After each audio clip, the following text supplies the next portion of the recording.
Hi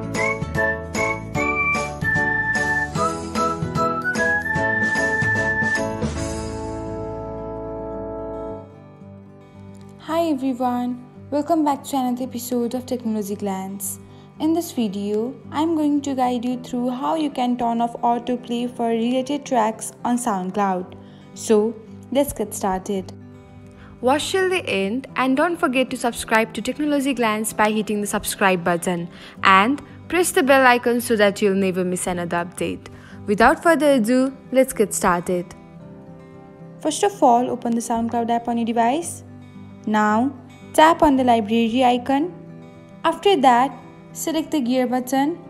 Now, toggle off the button beside autoplay related tracks. And that's it. Thanks for watching. If you found this guide helpful, we will love it if you hit the thumbs up button below. We upload great new tech tutorials like this one every day. So, don't forget to subscribe to our channel and hit the bell icon to get an update as soon as we post a video.